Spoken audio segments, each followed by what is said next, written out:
I want to talk and share for a moment, and hopefully because I'm doing this and it's going on record, hopefully that's it and I won't have to discuss this again. But there's a lot of folks still obsessing and worrying about things like diet and nutrition, which I think is really great. Do what you want. It's really precious to you, important to you to eat a certain way and not eat a certain way. I get all that. But at the same time, there's a great biblical quote: "Who of you by worrying can add a single day to your life?" Ooh.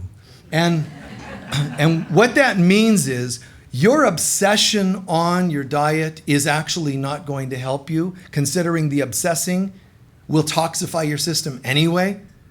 So if you worry about eating right, the worry is going to counter whatever rightness you're putting into your diet. I'm not saying don't eat well. I'm emphasizing right now the worrying, the stressing about it, the obsession on, oh my God, let me read the cans or else. All we're doing is making a religion out of it.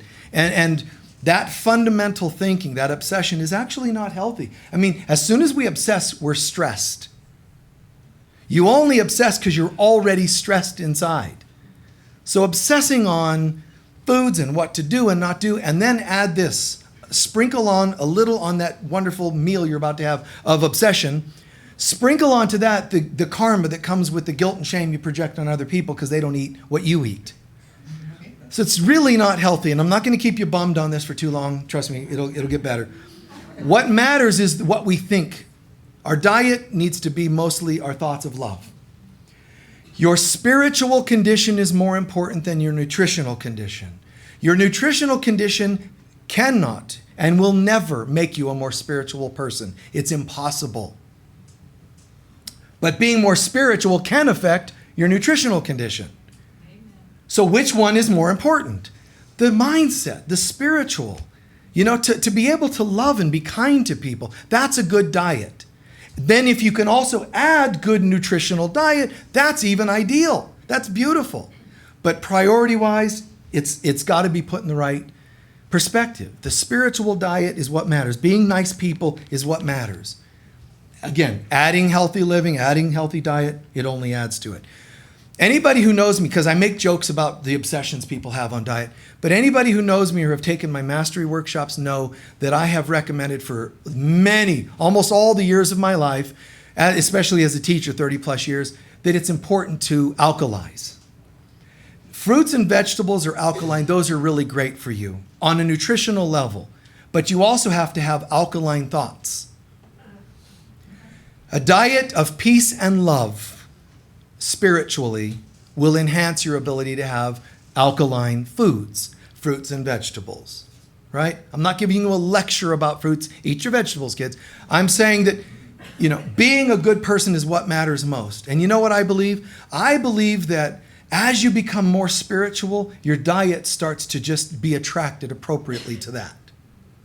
And I believe, even though I don't shame meats, nor do I shame vegetables, whatever people eat, that's their business. But what I believe is the more you get aligned with who you really are, the diet will start to fall into place.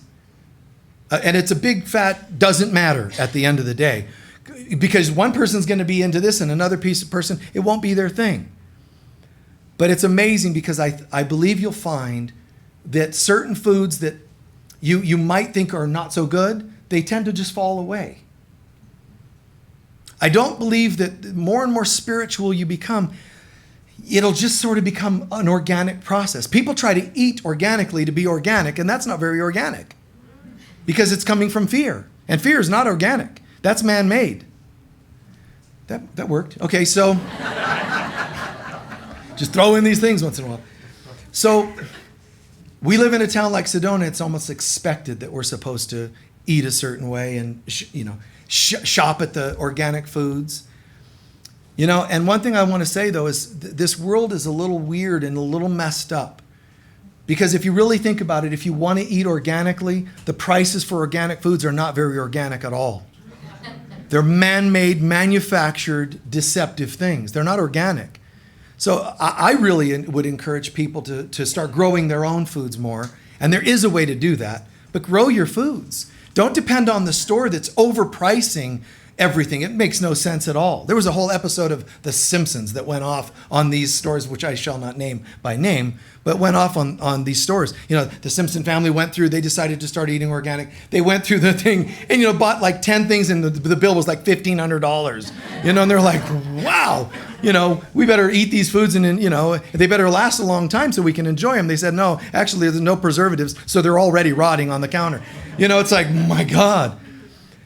Grow foods. Edgar Cayce said every human being, every person, every household should have their own garden. We don't have to depend on somebody to overprice and overcharge us. It never made sense that it should be expensive to be healthy. Do you know there are some cultures where the doctors are paid only if you're healthy, and they stop getting paid if you're sick? That's amazing. That's like great responsibility. Take care of these folks or you're not getting paid. They're going to suddenly be interested in your health. Anyway. What really is strange to me is one of the large demographics of people shopping at the organic stores are drug addicts. Seriously. That amazes me. They don't mind putting heroin in their system, but they don't want pesticides on their apples. So there's a lot of things that are incongruent, inconsistent, and I find it to be ridiculous and funny. And that's why I don't get too serious about this whole thing and the worrisomeness around nutrition and everybody's obsession. So I appreciate you letting me share this for a minute, but it's not just a tirade and dumping stuff. I'm also trying to teach something. Like go easy on stuff, man. Go easy on the judgments and the obsessions about foods. If you're not taking care of your thoughts, then don't worry about the pesticides on the apple. If you hate people, work on that. If you have resentments, grievances, unhealed wounds, work on that. Because that's going to do far more to your mind, body, and soul than pesticides on an apple. But what I can also promise you is when you're centered in the presence of God, whatever foods you bring into your system become as graceful as you are. That's what the Native Americans taught. They believed that there's this whole symbiotic experience. They didn't shame meat eating. Then why do we? There's this whole symbiotic experience. That's how beautiful and organic. And some people think, well, they ate meats. They experienced, and they brought this animal into their system. They knew they would one day die, go into the earth, become food for the plants that the animals would eat. Now who's eating who then?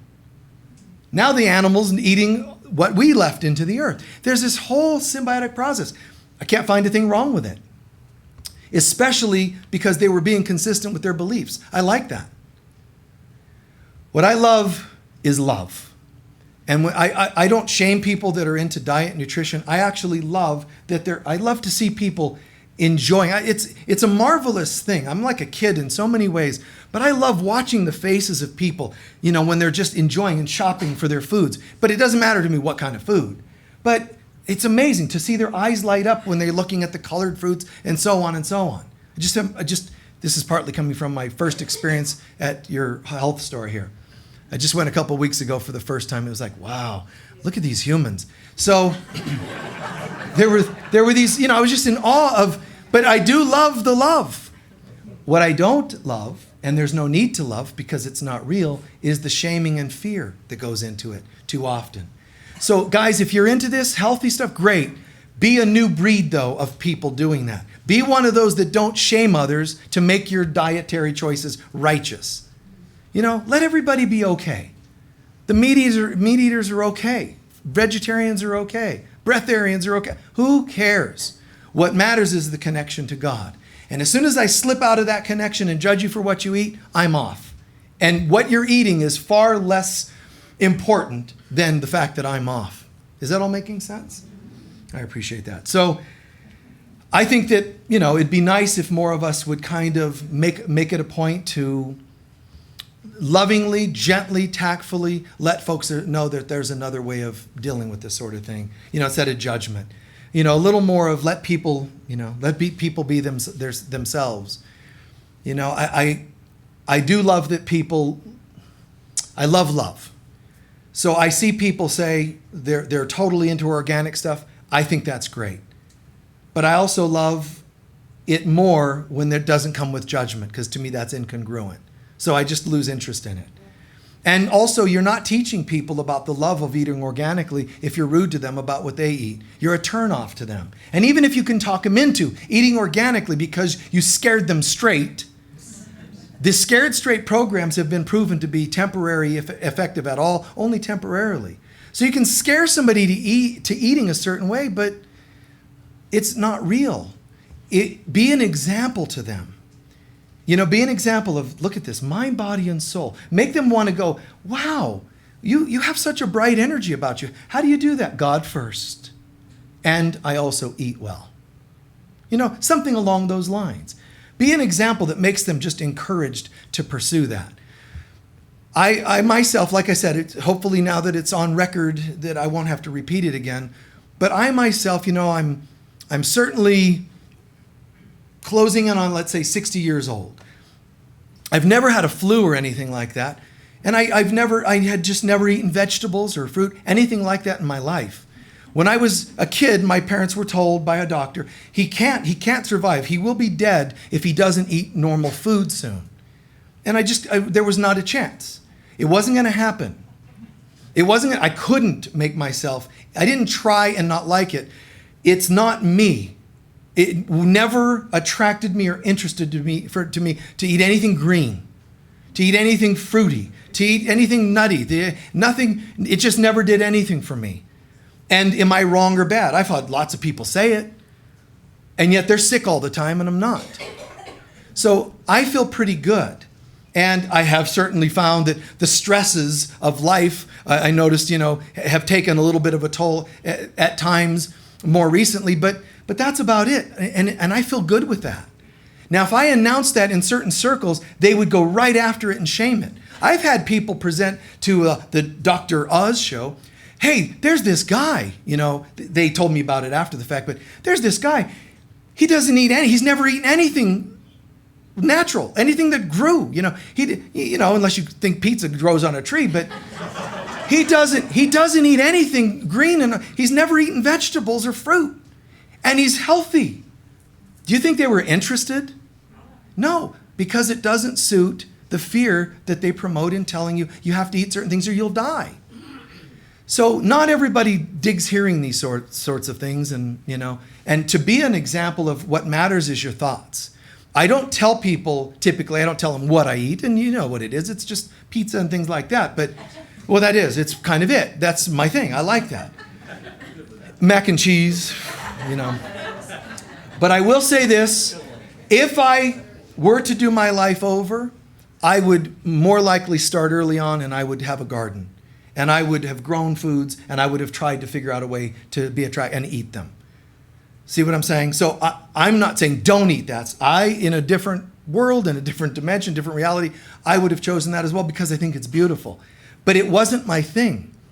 And recently now, in the last year or so, I found to try a couple things out. Only a couple things, mind you, but a couple veggies. Simple things, carrots. But I find that I have to put so much butter on them to make them taste good. It's sort of a wash. It's sort of counterproductive. I think people would be kind of grossed out if they watched, because I have to do a spoon of butter and a bite and then the spoon of butter. And then it kind of tastes all right. But I'm not bragging nor doing the opposite here. I'm saying that's me. The foods, I just never felt like I was into food much or needed food much.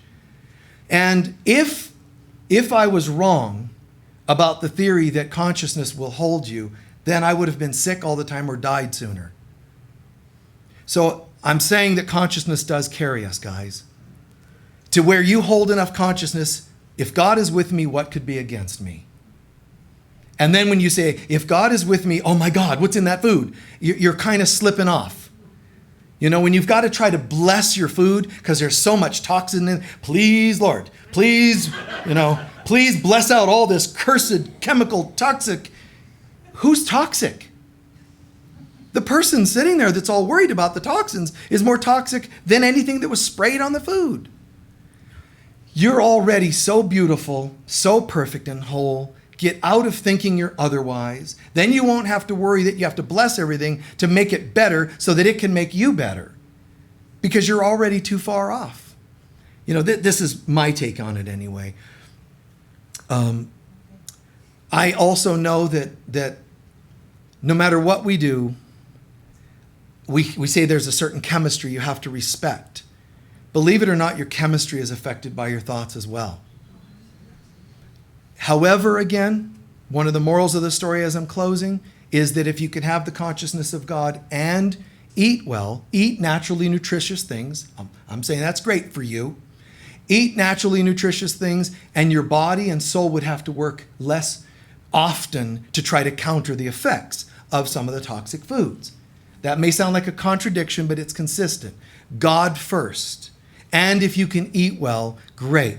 But the good news is, if you do God first, you will naturally start eating differently.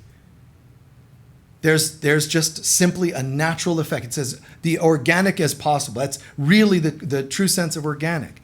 You get in the center of God and everything else, takes care of itself. Is that all making sense? You're welcome. That help out a little for you? Yeah. I've known a lot of people that have come to me after saying something like this, saying, you know what? I was constantly guilting my children into eating a certain way. Now my children thank you and I thank you. Because, it's like it's okay. I myself, I've never eaten steak and beef and whatever the people eat. What are those things called? Roasts and turkeys and chicken. It's never done anything for me. It's not like I'm against it. Just doesn't do anything for me. But neither do the vegetables. It's just the typical things that are intriguing to people. I just don't get it. But I don't get a lot of things about humans. So this would just be par for the course. So as I'm coming to a close, as I said, most importantly, it should not be fear-based. If you're eating and not eating based on fear, please hear me, it's counterproductive. All right? And just because you say, well, I'm going to become a fruitarian because that's even more spiritual. I understand about vibration. And to you, a fruitarian is a higher vibe than a vegetarian. But vibrations are part of the illusion of this world anyway. It's consciousness. Get in the consciousness of God and do all things with God. Practice yoga when you eat. And you know what yoga is? It means to connect with God. So connect with God while you eat. And you can then eat anything, including poison, and you would be fine. I'm not saying everybody's belief systems hold that, therefore you wouldn't seem fine. But I'm saying if you really knew it, if you really knew what it meant to be connected, you could eat poison and be fine. But again, I'm not encouraging that. But at the same time, the connecting with God supersedes everything else. So God first, and be a kind person. Be loving to people, and that's how I believe it's worked for me. I don't think I'm special. I think I just do as much as I can to stay connected to God and be a nice person. And you could say maybe if you put it in karmic terms, maybe that's what it comes out to be. Maybe I've got good karma that counters a lot of my SpaghettiOs, or whatever. My canned GMS or GMO or whatever the heck you guys call this stuff. But love in all things you do. I hope this is making good sense, and I'm glad a couple of you were like, amen, because I think it's important. But be a great example to other people, okay? Breatharian, fruitarian, meat eater, who cares? I know some of you are like, no, it's wrong to eat meat. I hear you, and I'm sorry you feel that way. God first, be good people. And the good news, if this might help you vegetarians that don't like meat eaters. First of all, I'd rather be a loving meat eater than a judgmental vegetarian. But, but some people's bodies, they believe for now, their body believes because their soul believes, they need meats, they need proteins a certain way. How can you wrong them for that? Just let it be.